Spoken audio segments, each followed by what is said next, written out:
حسن بصری رحمه الله علیه یو واره یو زنانه راغله او ورته وی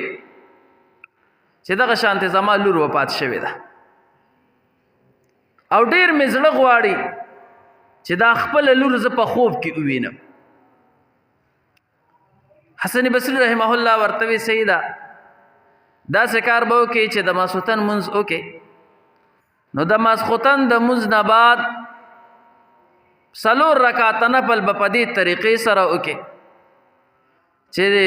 هر رکعت کې سوره فاتحه وي نو د سورۃ الفاتحه نه بعد با الهاکم التکاثر دا سورت په غون وي په هر رکعت کې 4 رکعات منځ به وکړي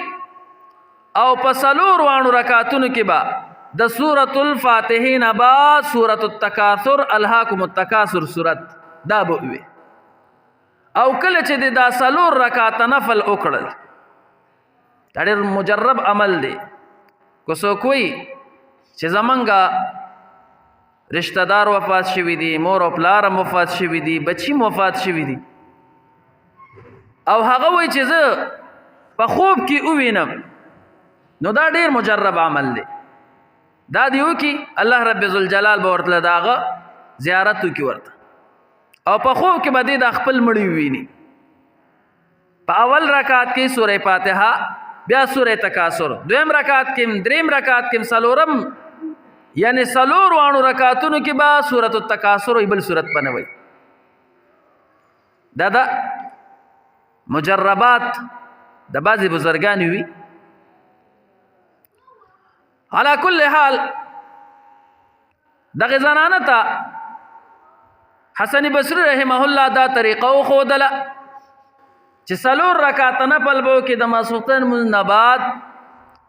او هر رکعت کې به دغه طریقه وکي او چې کله په بستر باندې سملینو د اغه نه با شروع کې درود به شروع کې په آقا انعامدار محمد رسول الله صلی الله علیه وسلم باندې او دا درود به تر دې چې ته پکې ودشې نو ته به د خپل لور زیارت وکې او دا خپل لور به ووینې. زنانه راغله کومه طریقه چې ورته حسن بصری رحمه الله ښودلې وه هغه طریقه یې وکړله او هم هغه رنګ وشو چې دغه زنانه هغه خپل لور ولیدله خو چې کله دا لور ولیدله نو ډېر په بد حال باندې وه په بد شکل باندې وه او د تارکولو جامې ور اچول شوي دي او عذاب ورکړی کیږي دیله او انتهایی په مصیبت کې اموخته ده او په تکلیف باندې ده. زنانه چې کله را بیداره شوه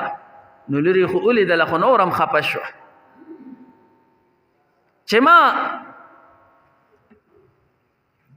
خو وی چې زما لور به جنت ته تلي او زه به لږ ووینم نو دا خو ډېر په بد حال باندې ده. حسن بصری رحمه الله له بیا راغله او ورته وی چې صاحبه کومه طریقه چې تاسو ما ته ښودلې وه هغه طریقه خو ما وکړه ما دا خپل لور په خوب کې ولیدله او د هغې مې زیارت وکړو خو ډېر په بد حال باندې ده هغې ته خو عذاب ورکړی کېږي. حسن بصری رحمه الله ورته وی چې زه چېرته به الله پاک په ګناه کې رانیولي نو څه صدقات خیرات ورپسې وکړې نو دا زنانه لاړه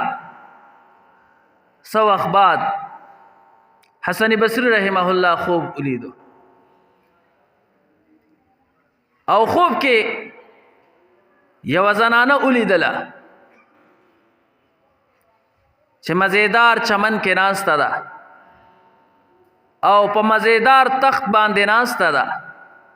غیر چاپیره ګلونه دي او د نعمتونو په منځ کې ناسته ده. نو حسن بصری رحمه الله ته وی چې زه دې وپېژندم. حسن بصری رحمه الله ورته وی چې نه ما خو نه پېژندې ته څوک یې وی دغې زنانه ووې چې زه هغه جنۍ یم د چا مور له چې تا کم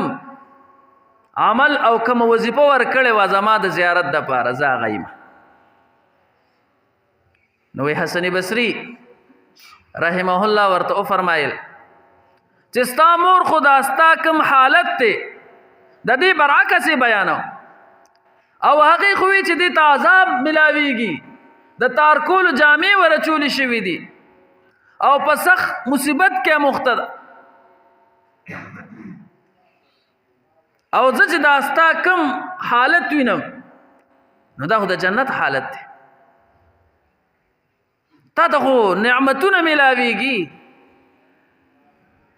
د ګلونو په منځ کې ناسته دا حالت څنګه دی وی جنې ورته وی چې او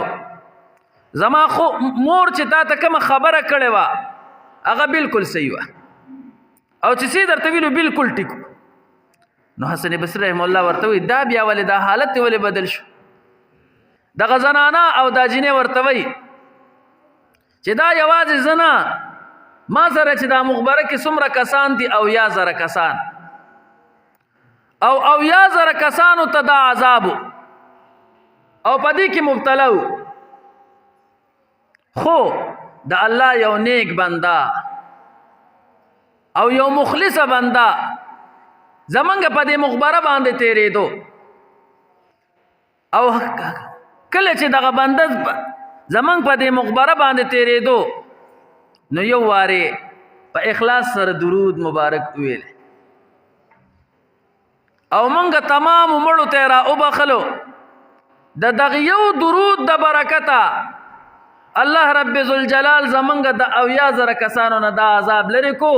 او دا نعمتونه را لرا کړه.